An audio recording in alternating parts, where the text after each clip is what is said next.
Hello friends, this is the Ruslan Belov channel with a situation overview in Ukraine for February 16th, 2026. Tomorrow, February 17th through 18th, negotiations between Russia, the United States and Ukraine will begin in Geneva. The Ukrainian delegation, headed by Budanov, has already departed for the talks, while precise information about the Russian side remains unavailable. Meanwhile, it is evident that each party is preparing for the meeting in its own distinct manner.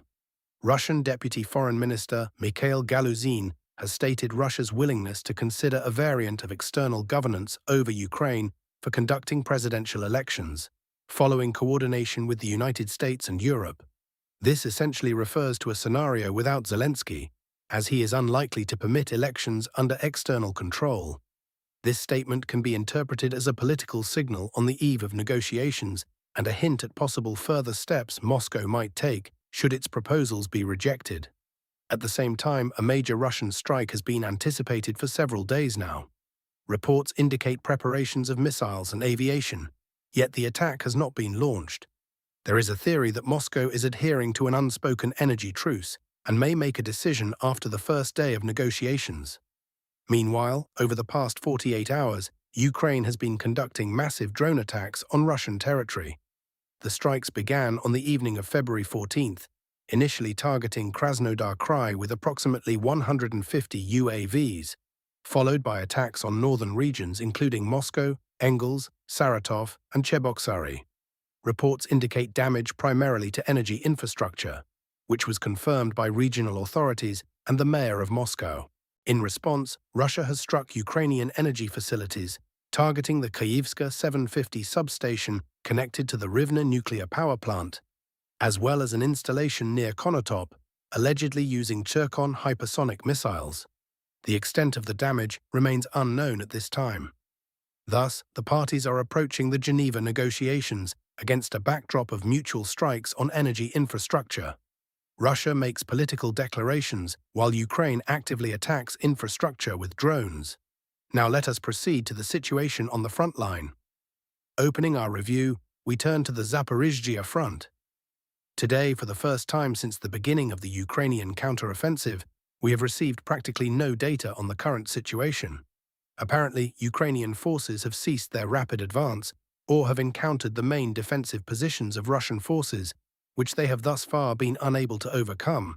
On the other hand, as we previously discussed, the Munich Security Conference and the Ramstein format meeting concluded just days ago.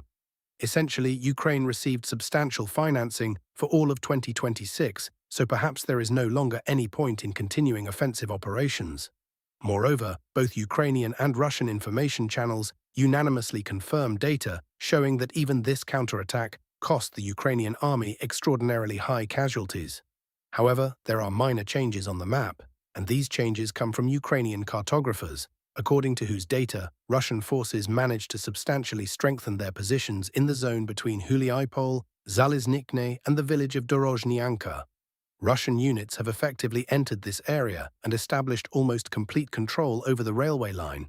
Thus, a critically important defensive line has been captured, from which operational space opens up for subsequent movement westward toward the village of Huliaipol, which represents a strategically vital point in the battles for the village of Orikhiv.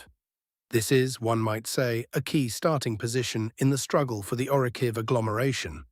The capture of this railway corridor not only provides Russian forces with improved logistics, but also creates a launching pad for potential flanking maneuvers that could threaten Ukrainian defensive stability across the entire southern sector. Regarding the breakthrough zone, no information is coming from this sector. Several videos were published demonstrating how Ukrainian forces pulled equipment closer to the Vovcha River. However, Russian UAVs struck this equipment, Russian Lancets engaged their targets, and practically everything that was brought forward was destroyed. Additionally, several video materials appeared showing the overall picture and condition of settlements located in the zone of the Ukrainian counteroffensive. These frames show the village of Levadne, practically completely destroyed to its foundations. It was from here, through Pokrovska, that the main forces of the Ukrainian army, consisting of the 82nd and 92nd Brigades, as well as the 225th and 425th Assault Regiments, advanced toward the positions of the 29th Russian Army deployed in this sector. Thus, it is evident how intensively Russian aviation worked over rear positions and settlements adjacent to the combat zone. The level of destruction suggests sustained bombardment over multiple days, with Russian forces apparently prioritizing the interdiction of Ukrainian supply lines and reserve concentration areas. We move to the Dnipropetrovsk direction. Here we observe minor changes, and activity has been quite high recently. In recent days, things have been very active here, which raises suspicions. I remind you that yesterday sources reported the advance of Russian units toward Zaporizhzhia. However, by the end of February 16th, we received practically no additional information that could provide us with more details about how this offensive is developing. Reports are also coming in about the advance of the Russian army in the Mezhov direction, that is, toward a settlement located somewhat north of the village of Novopavlivka. Powerful fortified areas and strongpoints of Ukrainian forces are located there, and most experts agree that key strongpoints that played a crucial role in Ukrainian defense have come under Russian army control. Thus, Russian units, having overcome the main line of defense, are apparently beginning to accelerate their tempo for further offensive westward toward the settlements of Mariivka, Bilokiyivka, and Kolona Majeva. Consequently, this front sector may become very active in the near future. The tactical significance of these strongpoints cannot be overstated, as their loss potentially creates a cascading effect on adjacent defensive positions, forcing Ukrainian commanders to commit reserves to prevent a wider collapse of the defensive line. Regarding the Dobropilya front sector, there are no changes here.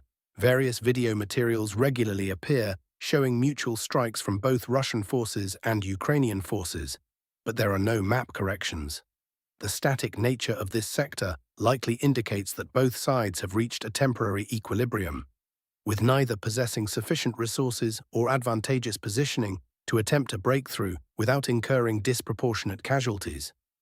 Probably the most significant changes published over the past 24 hours are the actual recognition by Ukrainian cartographic services of the complete loss of the settlement of Mynograd. Until this moment, Mynograd in its greater part was considered by the Ukrainian side as a grey zone, which indicated that, according to Ukrainian sources, the Ukrainian army still maintained a presence on Mynograd's territory. However, today more than 80 to 90% of the territory is colored red, which indicates that the Ukrainian side is gradually beginning to acknowledge the loss of this settlement. This represents a significant psychological and operational defeat, as Mynograd served as a crucial logistics hub and had been heavily fortified over many months of positional warfare. Next, we move to the Kostyantynivka front sector, from which very important information is coming. Today, according to various Russian, Ukrainian, and neutral cartographers and experts, Russian forces managed to breach Ukrainian defenses and establish themselves in the southwestern part of the city of Kostyantynivka. This is how the map looked as recently as February 12th. This was possibly the very moment when the Russian army began its offensive immediately after Russia destroyed all crossings, or the majority of the most important crossings, located along the Bakhmutka River and along the Kryvyi Torets River flowing through the central part of the city. These frames show aviation strikes on these bridges, after which the bridges were destroyed. And after logistics were partially interrupted or disrupted, the Russian army transitioned to the offensive. And immediately information appeared that Russian units managed to penetrate into the southwestern part of the settlement. Then, for a full day, information from this direction disappeared. But already on February 15th, the first videos appeared showing an aerial battle between a Russian and Ukrainian drone over Russian positions. This Ukrainian UAV was engaged in dropping explosives on Russian positions but was shot down by Russian operators. That is, these frames indirectly confirmed that the Russian army managed to penetrate along the tree line and effectively reach the southwestern outskirts of the city of Kostyantynivka. And today this information was already confirmed by Ukrainian resources. Today a large number of video materials and episodes were published where one can observe fighting already taking place in the southwestern part of the city. How Russian units are occupying one building after another, and how Ukrainian operators are striking Russian infantry who are digging in and consolidating their positions. Most of these episodes were not geolocated, but some were nevertheless tied to coordinates. And one of the strikes was recorded at this point, another strike occurred at this point, yet another strike at this point. That is, there are already sufficient grounds to believe that the southwestern part of Kostyantynivka is definitely no longer under the control of Ukrainian forces. Russian units are forming a kind of corridor through which attempts will subsequently be made to introduce more and more personnel and, accordingly, expand the zone of control. First in the southwestern part, then completely throughout the entire western part of Kostyantynivka, and subsequently with the goal of reaching the very northern outskirts of the city. That is, today a certain turning point occurred, possibly in these days, in the fighting for Kostyantynivka. And this turning point consists in the fact that Russian units managed to cross the city boundary and establish themselves within the urban area. The urban warfare environment heavily favors defenders, but the initial Russian penetration suggests effective combined arms coordination and possibly inadequate Ukrainian defensive preparations in this specific sector. Next, we move to the Sloviansk front sector. Important news is being published from this direction today. Today, the Russian Ministry of Defense reports that the Russian army managed to substantially improve its positions in the area of the settlement of Mynograd. Based on the Ministry of Defense report, we are making a correction. No video materials with flags or anything similar have been published yet, but overall the map in this sector has long been corrected as a grey zone. But today confirmation has appeared. Although individual Russian experts report that Ukrainian formations maintain pockets of presence on Mynograd territory. Somewhat to the north, fighting continues for the settlement of Reznikivka. Today, Ukrainian sources are expanding the grey zone, essentially turning all these fields and tree lines into one large continuous grey zone. And this grey zone indicates that Russian units are managing to penetrate further south from the direction of the Siversky Donetsk River, from the direction of the settlement of Zakitny towards strongpoints located on the territory of the settlement of Reznikivka. Well, I remind you that yesterday the chief of the Russian General Staff reported that fighting for Reznikivka is approaching completion. In the Lyman area, the main events are currently unfolding around the settlements of Staryi Karavan and Brusivka. It was expected that the Russian army would attempt to first advance or substantially improve its positions in Lyman, and having already emerged from the southern boundary of Lyman, would move toward the Siversky Donetsk River. However, recent news indicates that the Russian army and command in this sector made a different decision.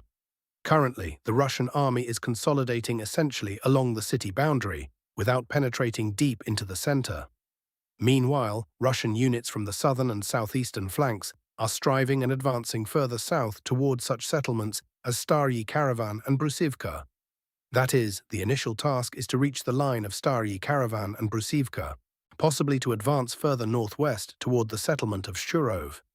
In this way, the Russian army is attempting to encircle Lyman from the south, east, of course, from the northeast, and from the north. And by reaching the settlements of Staryi Karavan and Brusivka, the Russian army is attempting to sever the main logistics routes that previously supplied the garrison of Ukrainian forces on Lyman's territory. In the event that Russian units actually manage to reach Staryi Karavan, Brusivka, and the Siversky Donetsk River, then literally a narrow bottleneck for supply will remain for the Ukrainian side, running from the western side of Lyman toward the settlements of Mayaki and Sidorov. And of course, this territory will be under complete fire control, and we are essentially returning to the operation familiar during the conflict on Ukrainian territory of encircling large cities, creating pincers, and gradually exhausting the garrison on the territory of one settlement or another. This methodical approach mirrors Russian tactical patterns observed in previous urban operations, prioritizing the reduction of defender supply capabilities over direct frontal assaults into heavily fortified urban terrain. Next, we move to the northern sectors, to the northern direction. Today, the main events are unfolding on the Sumy front. Today, the North Group of Forces, first and slightly later, the Russian Ministry of Defense, confirmed information that the Russian army managed to substantially improve its positions in the area of the settlement of Pokrovka. And based on this map configuration, it is evident that Russian units managed to carefully bypass this forest massif, located along the perimeter of the settlement of Novodmitrivka, from the west, from the north, and from the south. Thus, the Russian army apparently has accomplished the task of taking Novodmitrivka in pincers. And in the very near future, Russian units will apparently begin clearing this large forest massif, which opens the further path toward, one might say, the capital of a small district of Sumy Oblast, the settlement of Krasnopilia. The control of these forested areas is operationally significant as they provide concealment for force movements and logistics, and their clearance will be essential before any further advances toward more substantial urban objectives. And that concludes everything, dear friends. Thank you for watching, subscribe to the channel, leave your likes, and all the best to you.